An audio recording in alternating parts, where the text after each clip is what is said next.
L'hiver resserre autour du foyer la famille. Voici Noël, voici la bûche qui pétille. Le carinier, vieux tronc énorme d'olivier, conservé pour ce jour, flambe au fond du foyer. Ce soir, le gros souper sera bon, quoique maigre.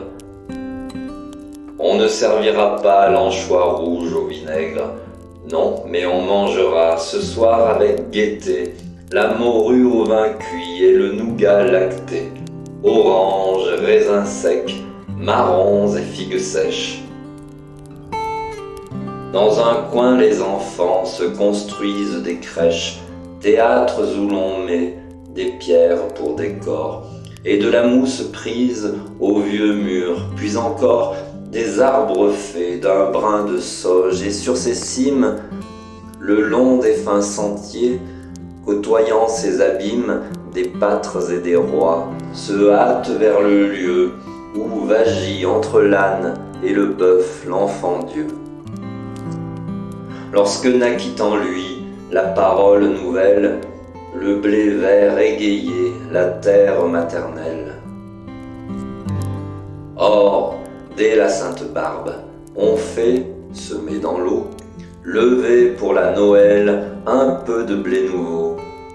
Sur des plats blancs on voit, humble, verdir cette herbe, gage mystérieux de la future gerbe, qui dit « Aimez, croyez, Noël, voici Noël, je suis le pain de vie et l'espoir éternel. »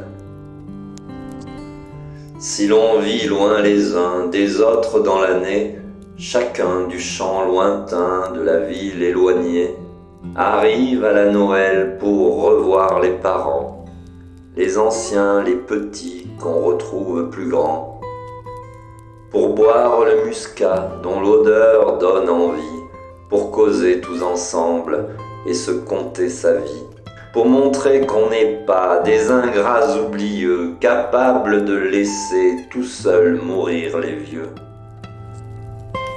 À table, l'on accourt, la sauce au capre fume, le nougat luit, mais c'est une vieille coutume qu'avant de s'attabler, on bénisse le feu. La flamme rose et blanche, avec un reflet bleu, sort de la bûche où dort le soleil de Provence. Et le plus vieux, avec le plus petit, s'avance. « Ô feu, dit-il, le froid et dur soit réchauffant, pour le vieillard débile et pour le frêle enfant.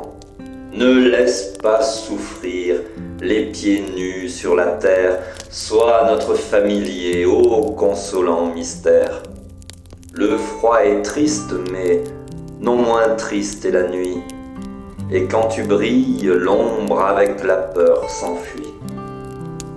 Prodigue donc à tous ta lumière fidèle, qu'elle glisse partout où l'on souffrit loin d'elle, et ne devient jamais l'incendie, ô clarté.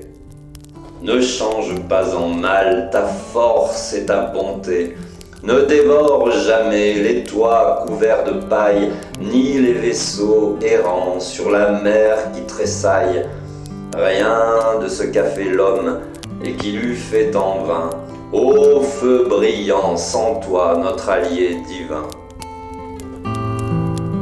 Le vieillard penche un verre, et le vin cuit arrose la longue flamme bleue aux reflets blancs et roses.